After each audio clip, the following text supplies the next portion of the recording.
Olá, pessoal. Hoje nós vamos falar da avaliação da uretra, dando ênfase ao diagnóstico dos cistos de Gardner.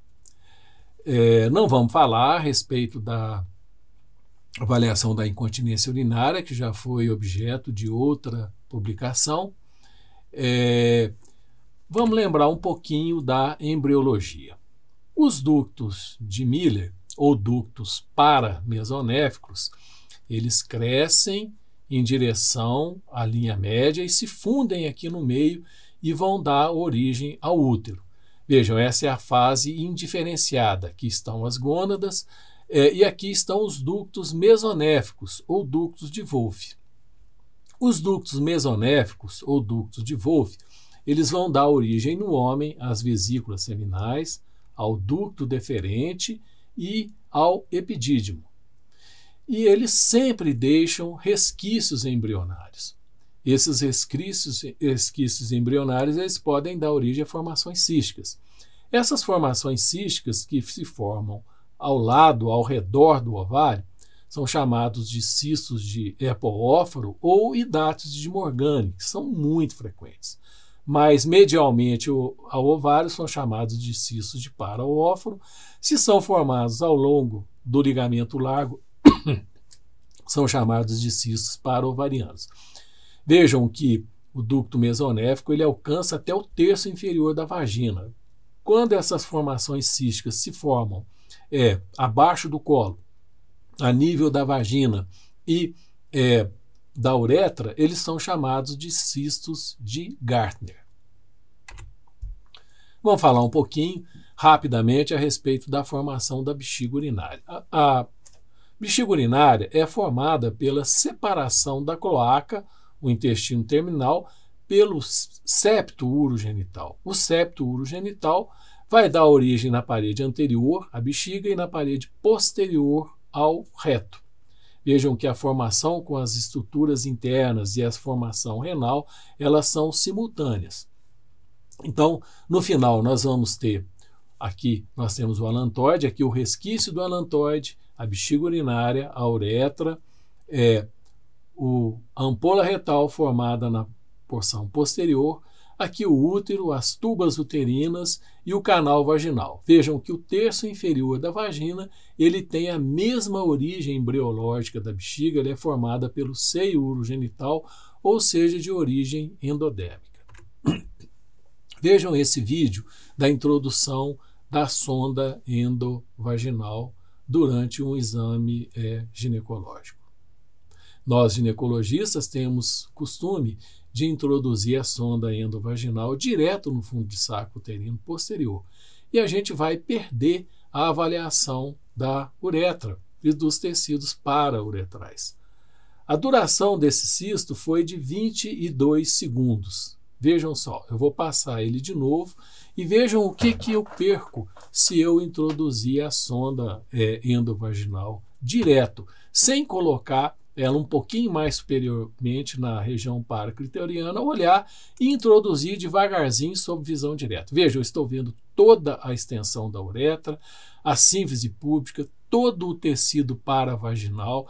Agora eu estou vendo a parede anterior da bexiga urinária, a região do trígono vesical e vou fazer uma pequena mobilização aqui na parede anterior do útero para ver a mobilidade da bexiga em relação ao istmo uterino, para afastar a possibilidade de uma endometriose ou de processos aderenciais.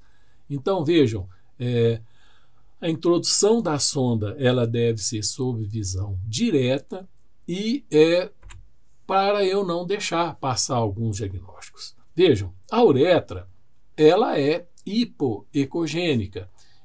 A luz uretral ela é virtual. Essa imagem hipoecogênica, quando eu incido com a sonda no sentido longitudinal à uretra, ela é, na verdade, a parede muscular da uretra.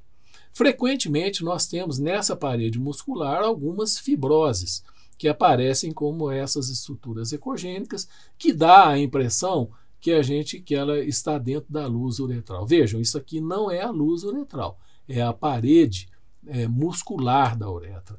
e essas pequenas estruturas ecogênicas elas não têm nenhum significado clínico. O que importa é a gente diagnosticar as alterações parauretrais. Os cistos de Gärtner, eles são relativamente frequentes.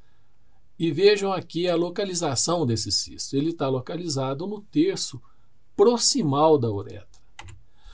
Essa paciente iria fazer uma cirurgia de incontinência urinária e vejam que o cisto ele está bem no local aonde a faixa de sling vai ser passada.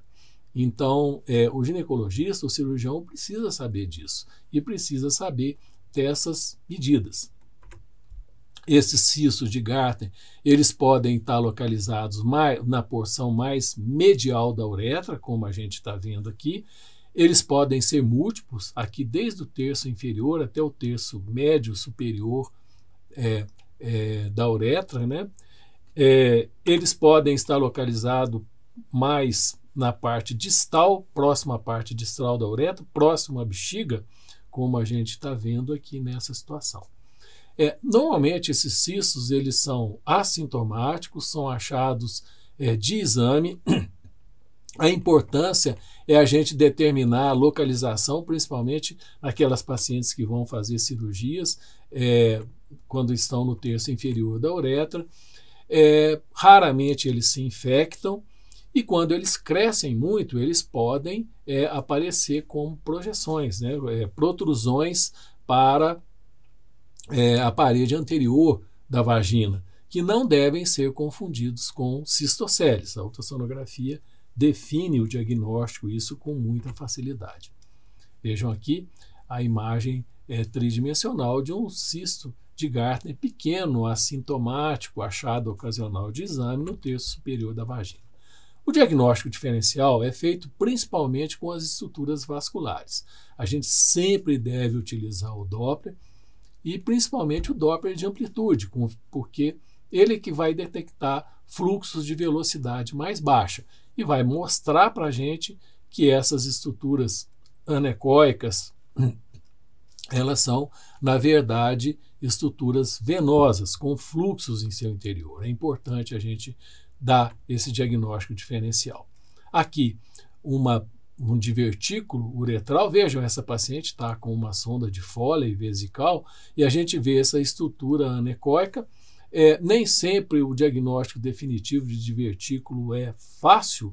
Nesse caso aqui, nós conseguimos ver a conexão do divertículo com a uretra, mas às vezes é difícil a gente estabelecer. O quadro clínico é que mostra para a gente. São pacientes que têm perdas urinárias no intervalo das micções, elas podem ter infecções urinárias de repetição, inclusive pode haver formação de cálculos aqui nesses divertículos. Outro diagnóstico diferencial são com doenças mais raras, como os tumores parauretrais. Nesse caso aqui, um leiomioma, que é um tumor raro, mas é o mais comum nessas situações, que aparece como um nódulo hipoecogênico e quando a gente coloca um mapeamento colorido, a gente vê que trata-se de uma estrutura sólida. Então, obrigado a todos pela atenção e vamos marcar o nosso próximo assunto, aprofundar um pouquinho mais nessa questão dos cistos paraovarianos, o diagnóstico diferencial das estruturas císticas na pélvica de origem não ovariana. Obrigado a todos pela atenção, um abraço a todos.